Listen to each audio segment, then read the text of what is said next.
Stop buying laundry detergent. Right now, put the bottle down. You are paying for water, plastic packaging, and marketing lies. I'm going to show you how to make a laundry cleaner that costs less than $5, lasts for 3 months, and cleans your clothes better than the blue liquid sitting in your cabinet. This isn't a hack. This is chemistry, and it's based on a recipe Amish communities have used for generations because they don't waste money on things that don't work. If you think your clothes aren't getting clean, or if you're tired of spending $40 a month on soap that leaves residue on your fabrics, stay here. I'm going to teach you the exact formula. No fluff, just results. Let's talk about what's actually happening in your washing machine. Most of you are using commercial liquid detergents. You pour that thick, colorful gel into the drawer, and you think more is better. It's not. In fact, it's the problem. Commercial detergents are filled with fillers. Up to 60% of that bottle is just water. The rest? Synthetic thickeners, artificial dyes, and optical brighteners. Optical brighteners don't clean your clothes. They coat the fibers with a bluish chemical residue that reflects light to make your whites look whiter under store lighting. But that residue traps dirt, body oils, and bacteria inside the fabric. Here is the reality check. If your towels feel stiff after washing, that's not because they're old. That's because detergent buildup is clogging the fibers. If your dark clothes look faded and gray after 10 washes, that's residue trapping lint and dirt. If your washing machine smells like mildew, that's because the excess soap isn't rinsing out, and it's rotting in the drum. I've been cleaning for 30 years. My grandfather was a janitor. His father was a janitor. We have seen every type of dirt, grease, and grime imaginable. And the #1 mistake I see homeowners make is over-soaping. You are drowning your clothes in chemicals that stick to them. Then, when you put those clothes in the dryer, that heat bakes the residue into the fabric.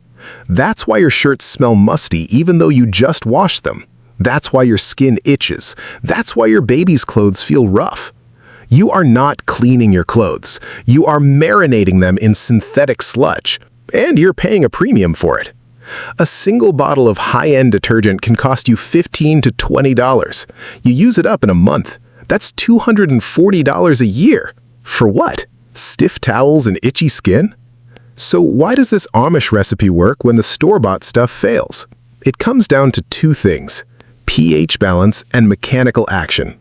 Commercial detergents are often formulated to be neutral or slightly acidic to protect colors, but they rely heavily on enzymes and surfactants that require hot water to activate fully. Most of you wash in cold or warm water to save energy. In cold water, those heavy synthetic surfactants don't dissolve properly. They clump. They stick. The Amish recipe we're using today relies on 3 core ingredients: washing soda, borax, and bar soap. First, washing soda.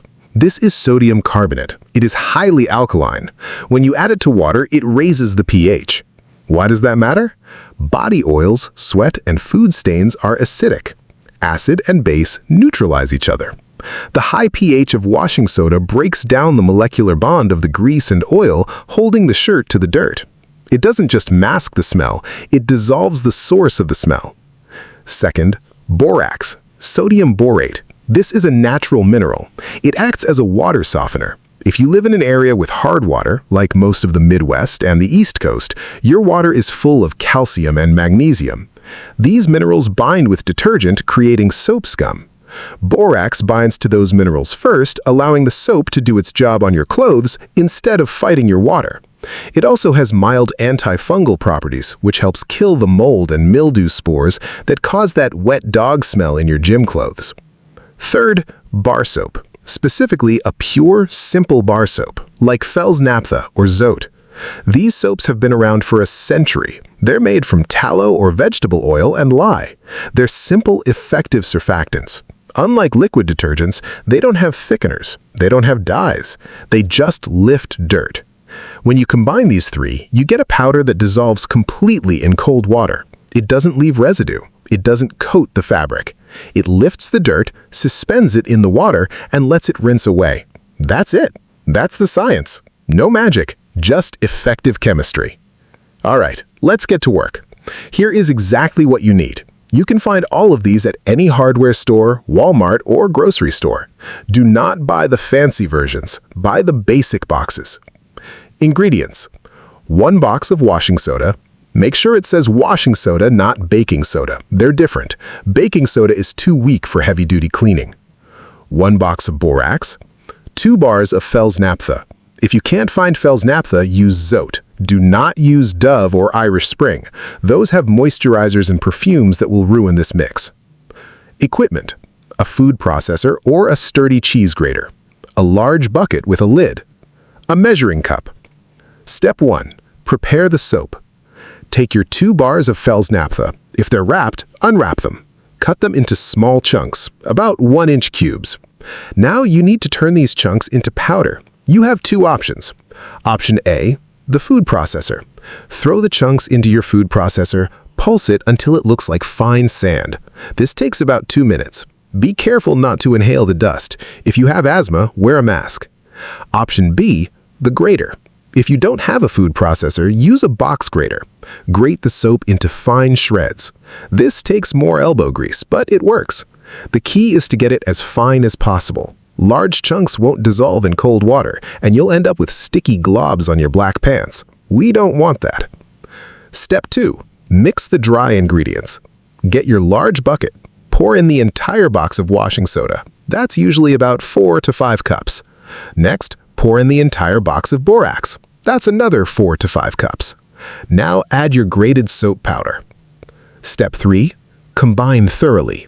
This is the step most people skip, and it's why their homemade detergent fails. You must mix this thoroughly. Use a large spoon, or better yet, put the lid on the bucket and shake it. Shake it for a full minute. You want the soap particles evenly distributed among the washing soda and borax. If the soap settles at the bottom, your first few loads will be too strong, and your last few loads will be just plain soda. Consistency is key. Step 4. Storage. Store this mixture in an airtight container. A glass jar with a seal works best, but a plastic bucket with a tight lid is fine. Keep it in a dry place. Humidity is the enemy. If moisture gets in, the powder will clump. If it clumps, break it up with a fork before using. This batch will last you 3 to 4 months, depending on how much laundry you do. How to use it. Here is where you need to listen closely. Because this is a powder, not a liquid gel, you use less than you think. For a standard top-loading machine, use 2 tablespoons per load. For a high-efficiency HE front loader, use 1 tablespoon per load. Do not guess, do not eyeball it. Use a measuring spoon. If you have particularly dirty loads, think garden clothes, mechanic rags, or kids' soccer uniforms, you can bump it up to 3 tablespoons, but start with 1 or 2. Put the powder directly into the drum of the washer, not in the dispenser drawer. The drawer is designed for liquids that dilute slowly. Powder needs to hit the water and the clothes immediately to dissolve and agitate. What about softener? Throw away your fabric softener. It's just wax and perfume. It coats your clothes and reduces the absorbency of towels. If you want soft clothes, add half a cup of white vinegar to the rinse cycle. It sounds like it will smell like salad dressing, but it won't. The vinegar smell rinses away completely, leaving your clothes neutral and soft. The vinegar also helps remove any remaining mineral buildup from the water. Does it work on stains? Yes, but pre-treatment is key. For tough stains like grass or blood, make a paste with a little bit of the powder and water. Rub it into the stain, let it sit for 10 minutes, then throw it in the wash. The washing soda will break down the protein in the blood or the chlorophyll in the grass. Cost breakdown. Let's look at the math. Box of washing soda, $4. Box of borax, $4. 2 bars of Fels naphtha, $3, $1.50 each. Total cost is $11. This makes approximately 10 pounds of detergent. An average load uses about 2 ounces. That means this batch gives you roughly 80 loads. $11 divided by 80 loads is roughly 14 cents per load. Compare that to the name brand liquid detergent, which averages 25 to 30 cents per load. You are saving half your money. And you're getting a cleaner result because there is no residue left behind. Common questions. I know what you're thinking. Will it void my warranty? No. HE machines are designed to handle low sudsing detergents. This recipe produces very few suds. Suds do not equal clean. Agitation equals clean. Your machine agitates the clothes, the soap lifts the dirt. The suds are just the side effect of cheap surfactants. What about scent? Your clothes will smell like nothing, or they will smell like fresh air. If you miss the chemical perfume of Tide, add 5 drops of essential oil to the powder mix. Lavender or lemon works well, but realize that the clean smell you're used to is just synthetic fragrance masking dirt. Real clean has no smell. Here's a pro tip that separates the amateurs from the pros. Once a month, run an empty hot water cycle with 2 cups of white vinegar and half a cup of this powder. This cleans your washing machine drum and hoses. Remember, if your machine is dirty, your clothes are dirty. This maintenance step prevents mold buildup and keeps your machine running efficiently. Most people ignore their machine until it breaks. Don't be most people. Look, I've tested this. I've used it on my own work clothes, which get covered in grease and drywall dust. I've used it on my wife's delicate blouses. It works. It's cheap. And it's safe. You stop feeding the corporations that sell you water in plastic bottles. You start taking control of your home environment.